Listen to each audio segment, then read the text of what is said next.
Hello दोस्तों, कैसे हो आप? क्या आपका भी वक्त खराब चल रहा है? क्या आपको भी लग रहा है कि कोई काम आपके हिसाब से नहीं हो रहा? क्या आपको भी लग रहा है कि आप बार बार फेल हो रहे हैं? क्या आपको भी लग रहा है कि जिन लोगों की वजह से आपका फेलियर हो रहा है वो लोग आपके अपने ही हैं या आप उनको जानते हैं? अगर आपके मन में इस तरीके का कोई भी सवाल है तो उसके सारे जवाब आपको मिलेंगे हमारे इस YouTube चैनल पे, जिसका नाम है IITians पर्सपेक्टिव, एक सोच और नज़रिया। चलिए दोस्तों, आगे बढ़ते हैं। हम लोग इस बात पे चर्चा करते हैं कि फेलियर क्या है और फेलियर को एक्सपेक्टेशन से कैसे जोड़ा जाता है। और अगर आप फेल हो रहे हैं, आपका वक्त अच्छा नहीं चल रहा, रिजल्ट आपके हिसाब से नहीं आ रहे हैं, तो आपको क्या करना चाहिए, या अपने फेलियर को आपको किस तरीके से हैंडल करना चाहिए। तो दोस्तों, बात ऐसी है कि फेलियर जो होता है वो हर इंसान के लिए देखने का नज़रिया अलग तरीके का होता है। एक फेलियर होता है जहां पर आप कुछ आउटकम एक्सपेक्ट करते हो और आउटकम पे ही आप उसको टैकल करते हो या चेज करते हो। मतलब आपने सपोज ये रखा कि आप सुबह उठ के 10 किलोमीटर भागेंगे और अगर आप 10 किलोमीटर भाग पाए तो आपने अपना टारगेट अचीव कर लिया, आप अपने आप को फेलियर नहीं मानते हो। लेकिन अगर आप 9.5 किलोमीटर भाग पाए तो आप उसको फेलियर मानते हो। पहला पॉइंट। सेकंड तरीके का फेलियर वो होता है जहां पर आप जो आपने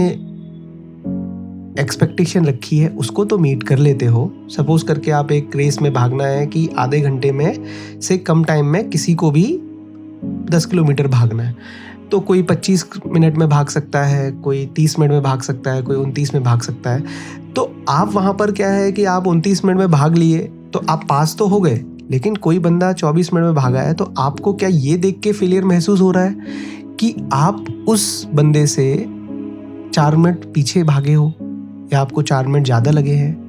या तीसरी कैटेगरी जो फेलियर की होती है वो ये है कि आपने कुछ टारगेट रखा, आपने वो टारगेट अचीव कर लिया।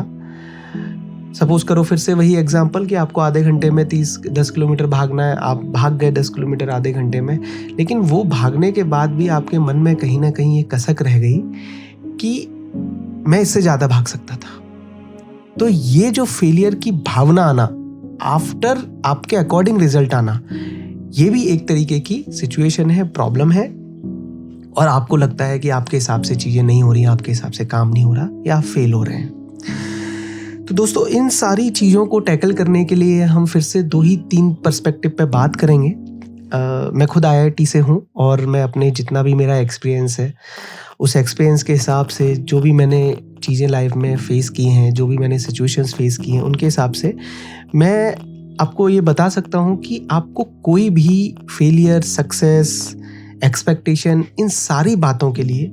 आपको सबसे पहले 2-4 फैक्टर्स पॉइंट के ऊपर अपने आप को चेक करना है, अपनी एनालिसिस करनी है, और उसके हिसाब से आपको ये देखना है कि आप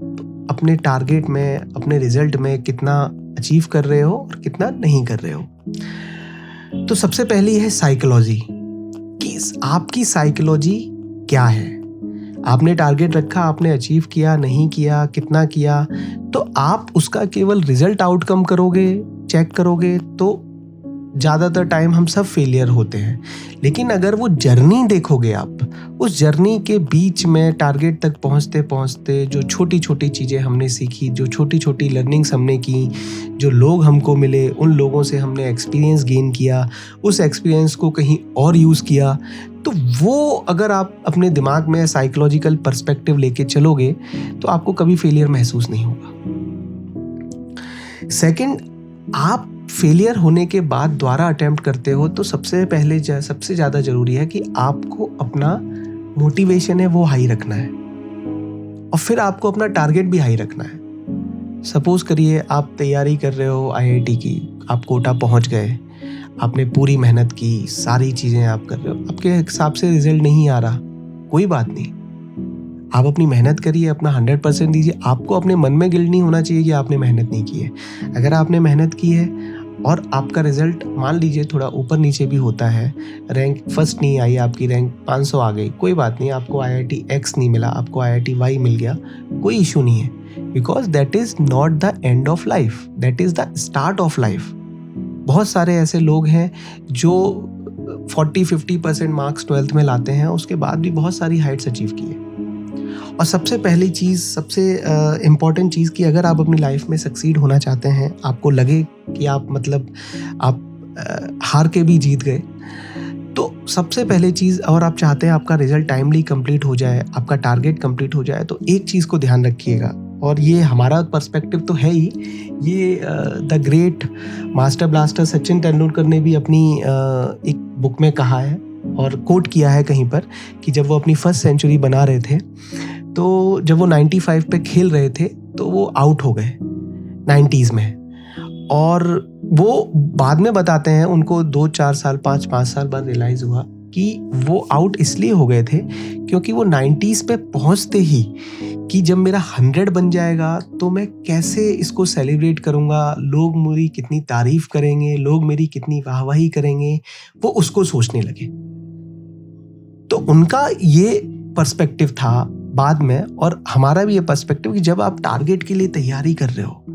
तो आपका फोकस केवल टारगेट अचीव करने की जर्नी पे होना चाहिए। वो टारगेट अचीव करने के बाद, वो रिजल्ट आने के बाद, वो एक्सपेक्टेड रिजल्ट आने के बाद आपको लोग किस तरीके से देखेंगे, आपकी कितनी वाहवाही करेंगे, अगर आप कोचिंग कर रहे हो तो आपको कितने कोचिंग इंस्टीट्यूट्स बुलाएंगे कि आप ये बोल दो कि आप हमारे यहाँ से पढ़ते थे, उसके बारे में मत सोचिए। अगर आप उसके बारे में सोचने लगेंगे तो आपका यहाँ पर जो आप जर्नी पे ध्यान दे रहे हो, क्योंकि जर्नी बहुत इंपॉर्टेंट है, तो वो जर्नी में जो आप ध्यान दे रहे हो, वो ध्यान आपका कहीं ना कहीं डाइवर्ट होगा। तो यही हमारा इसका फ़लसफ़ा है, यही हमारी सीख है। ये आपने वीडियो सुना, आपको अच्छा लगा तो आप आगे शेयर करिए, हमारा मोटिवेशन करिए, ज़्यादा से ज़्यादा लोगों से सब्सक्राइब करवाइए, और हमको मोटिवेट करते हुए हमारे और मोटिवेशन बढ़ाइए, और हमारे कमेंट बॉक्स में लिखिए कि हम आप किस तरीके से आपकी और मदद कर सकते हैं, किस टॉपिक्स के ऊपर आपको वीडियो बना सकते हैं, किस टॉपिक्स के ऊपर आपको एक IITians का पर्सपेक्टिव दे सकते हैं। तो इसी के साथ धन्यवाद, thank you and all the best for your career.